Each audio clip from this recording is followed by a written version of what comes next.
come in. Eden 1, responding. Do you have eyes on Eden 3? Negative. Following Eden 3's trail.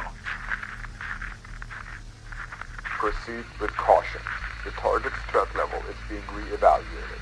If spotted, do not engage it alone. Affirmative.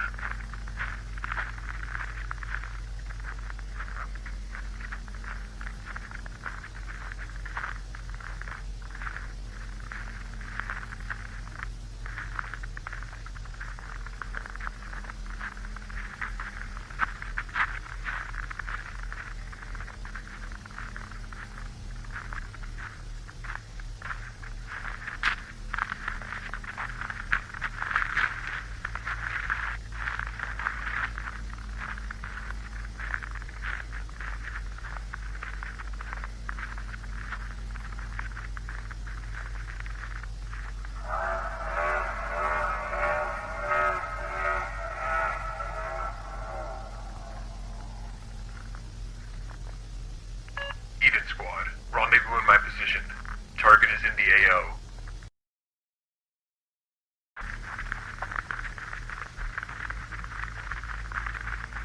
Eden 1, what's the status?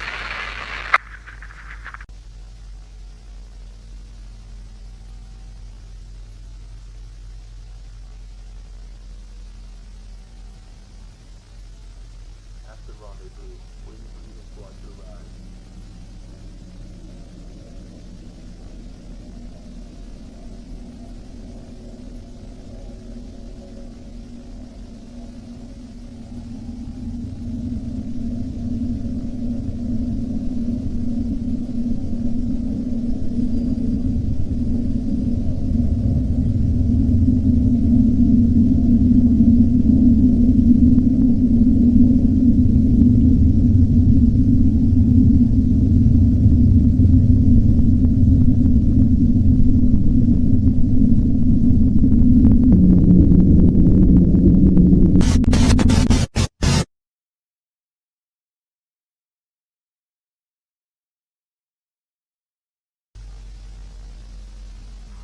We are the egassem News channel. It is our responsibility to keep you updated on all matters pertaining to the prehistoric emergence. GPAC has officially launched the first phase of their defense initiative. They have issued a public statement detailing this development. To all member nations, we are proud to announce the establishment of specialized response units, fully trained, managed, and funded by GPAC. These elite forces are designed to handle prehistoric threats and ensure public safety. Should a threat arise, please contact these units through your local authorities. Due to their limited numbers, priority will be given to urban areas and regions with priority citizens. Rest assured, additional forces are undergoing rigorous training to expand our response capabilities. Your safety remains our top priority. Stay vigilant and trust in GPAC. While GPAC's promises bring hope, their initiatives come with substantial costs.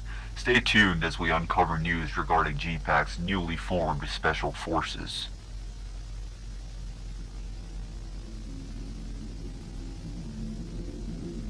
A T-Rex has been spotted stalking residents in Laurel, Montana. Fortunately, no civilian casualties have been reported. This particular T-Rex has captivated public attention due to its mysterious nature. It is widely being referred to as the Devil. In response to growing public distress, GPAC deployed a specialized strike force to neutralize the creature. Tragically, 2 members lost their lives during the operation. GPAC has since confirmed that the dinosaur was in fact successfully neutralized to ensure public safety. We may never understand the mystery behind the Dubba.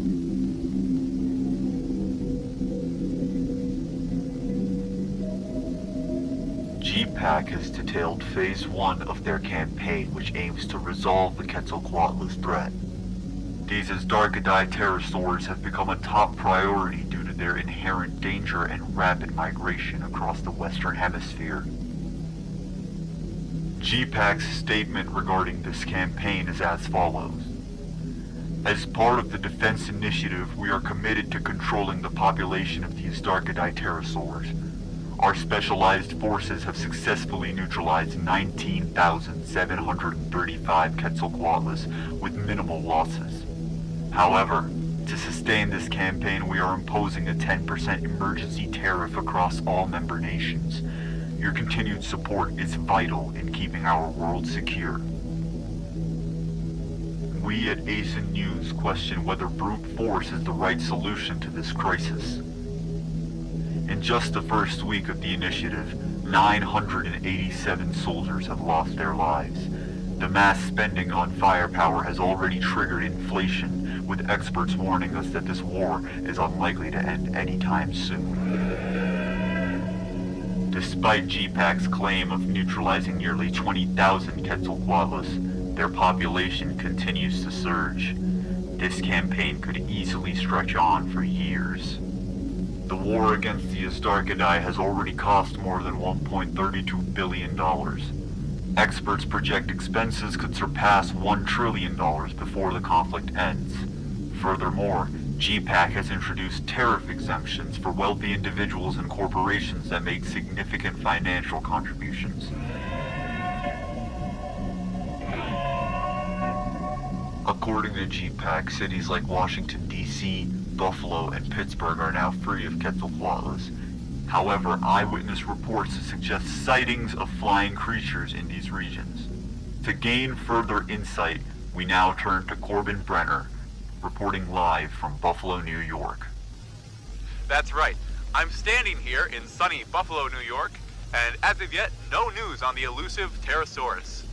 I've spoken to many locals and still have no reports to substantiate that they've migrated this far north. I'll update you as I get more information. Back to you. Leave the camera. Go, go, go!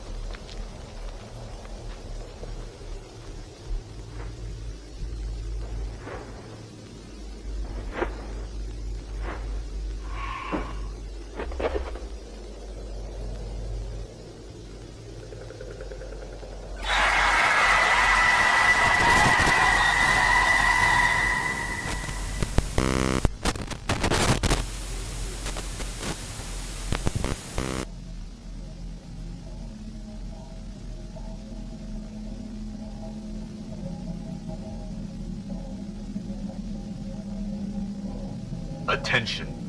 The U.S. East Coast is now under a state of emergency. All residents are ordered to remain indoors. A massive Darkidai invasion is underway. GPAC response teams have been deployed across multiple states. However, the sheer number of these creatures are overwhelming the forces. Early reports indicate this species is even more resilient than the Quetzalcoatlus. Its greater mass allows it to withstand heavier gunfire, making it more difficult to bring down.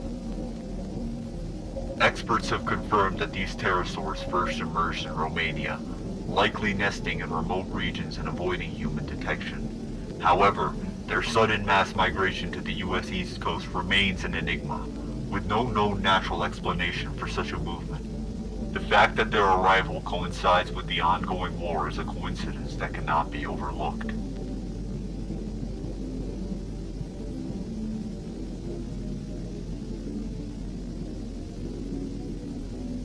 The Toronto Zoo is now under investigation and has been closed indefinitely due to growing safety concerns. A zookeeper, whose identity will remain anonymous, intentionally released Oompi Jr. from his enclosure. The worker has since been terminated, although they have stated that they were saving him. Meanwhile, an illness has spread among the zoo staff. Reports indicate that a significant number of the zookeepers have fallen ill, with several hospitalized. The nature of the illness remains unidentified. One of the now hospitalized zookeepers claims that Oompi never contracted tuberculosis. Instead, they allege that the Toronto Zoo's shareholders fabricated the diagnosis to cover up the true cause of Oompi's death and avoid a shutdown. This has sparked speculation that Umpi's death and the illness among zookeepers could be correlated.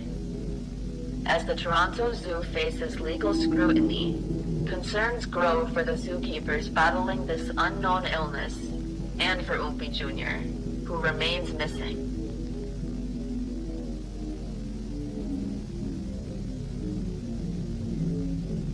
Attention residents of France. A terrifying insect has been spotted in the country. This creature is known as the Meganeura. At this time, authorities strongly advise keeping all windows and doors securely shut, both in homes and in vehicles. This griffin fly is the largest insect alive, with a wingspan of over 2 feet. While it frightens many, it doesn't pose a threat to humans unless provoked. The Meganeura has been seen to prey on toads, spiders, and dragonflies, all of which naturally control the insect populations. As a result, France is experiencing a massive surge in pest populations, devastating the country's crops. Once a thriving $200 billion industry supporting nearly 500,000 jobs, France's agricultural sector is now in turmoil. Furthermore, tourism has declined significantly since the pest crisis, pushing France towards an economic disaster. Despite the ongoing Astarkadai War, GPAC has reaffirmed its commitment to handling other prehistoric threats.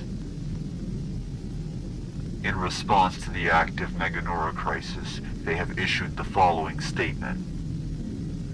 The emergence of Meganeura poses a significant threat to France. To address this crisis, GPAC has deployed a specialized force armed with an experimental pesticide designed to eliminate insects the size of Meganeura and smaller. Residents may contact local authorities for assistance. Rest assured, this crisis will soon be contained. However, public concern is mounting over GPAC's use of an experimental, possibly untested pesticide in populated areas. Adding to the unease, GPAC has not disclosed the pesticide's ingredients or potential side effects, leaving many questioning this approach.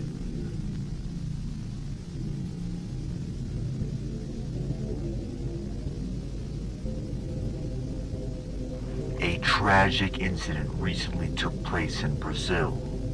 Camila Nascimento, aged 25, was found dead from massive bite wounds while searching for her missing cat. The injuries bear an eerie resemblance to a long-extinct predator. While unconfirmed, many fear that the saber...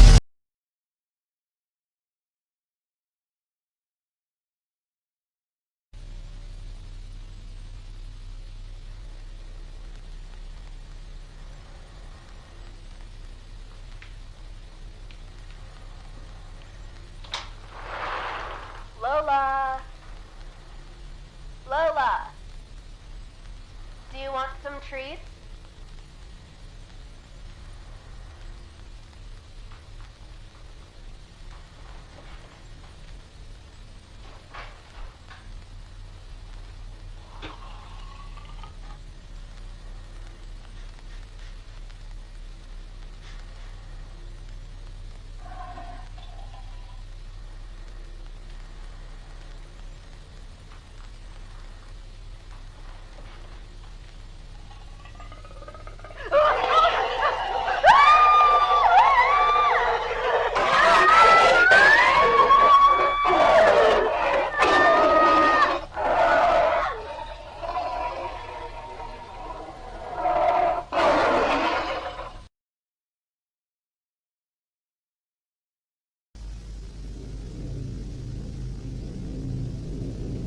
The Smilodon populator has re-emerged, weighing up to 400 pounds and capable of reaching speeds of 30 miles per hour.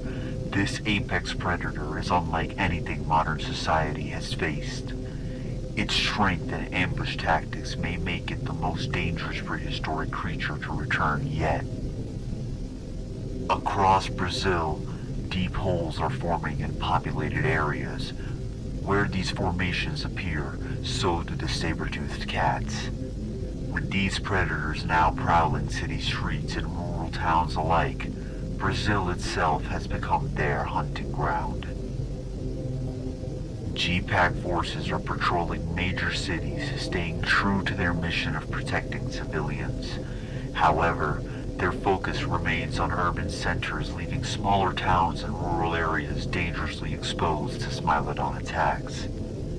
Those outside the protected zones are left to discover their own means of protection against the creature. With the federal government and G-Pack prioritizing urban regions, many and vulnerable towns have turned to a questionable source of protection. The cartels.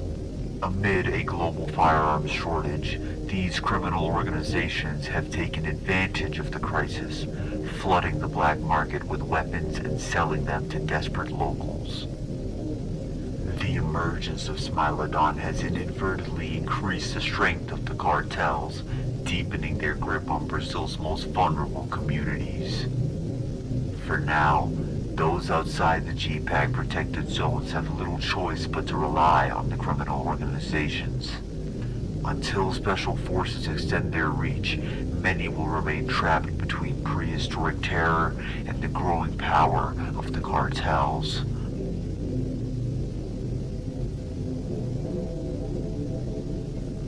The number of openings have increased exponentially since our last broadcast. They have started to displace a concerning number of people.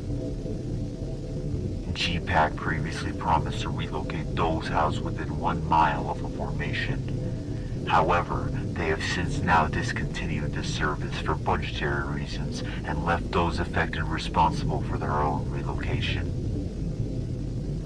The underwater openings are confirmed to be linked to the water level rising. Coastal regions will soon experience an increased amount of floodings. While the prehistoric emergence threatens our way of life, we must hold on to hope. History has shown that humanity can adapt. Humanity will adapt.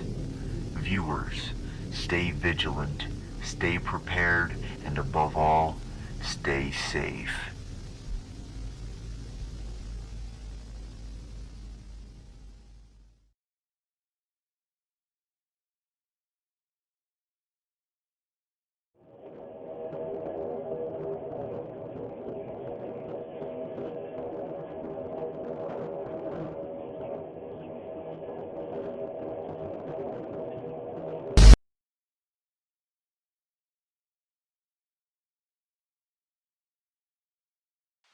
This is Dr. Adrian Holloway, log entry 003. I asked why we were researching prehistoric creatures. They just told me not to ask. I guess that knowledge is above my pay grade. Earlier today, G-Pack relocated my team to a U.S. military facility, one I will refer to as Paradise Ranch. We've been informed that live specimens including Quetzalcoatlus, Smilodon, and others are currently being held here. However, our team has been assigned to an entirely different subject. The creature on the news, the one the public is calling the, Deba, is currently being transported to this very facility. I can't believe it. Our containment protocols are ready, but there is ongoing debate over its dietary requirements. This dinosaur we're researching, it's a scientific marvel, a true wonder of the world. I'm honestly not sure what to expect, but I somehow know my team and I won't be disappointed. Log entry 004. Fascinating. Absolutely fascinating. Its fleshy footpads muffle its steps far more effectively than those of a typical T-Rex. Initial measurements place its weight at 16,734 pounds, and its height at 12.5 feet at the hip. We've already trimmed sections of its hair to study regrowth patterns, and later today, we'll be extracting tissue and blood samples for further analysis. Using the DNA methylation clock, we aim to estimate the specimen's true age. Physically, it appears healthy, but it seems uncomfortable. I think I'm going to have the team delay further testing for a day or two. The creature needs time to adjust to its new home.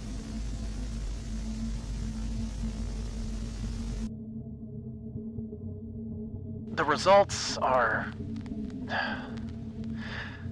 I don't know what to make of any of this.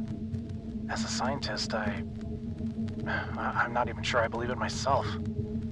The specimen is somehow an infant. It's still growing.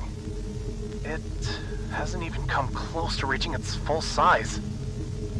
There's something else. No one has ever seen it sleep since its arrival. Not once. I asked my superiors how they even managed to transport it here. They told me it took 7.6 milligrams of carfentanil to sedate this thing. Then, there's the issue with the equipment. Flickering monitors, faulty lights, security feed interruptions. On paper, it's all just a technical malfunction, but... Is it looking at me?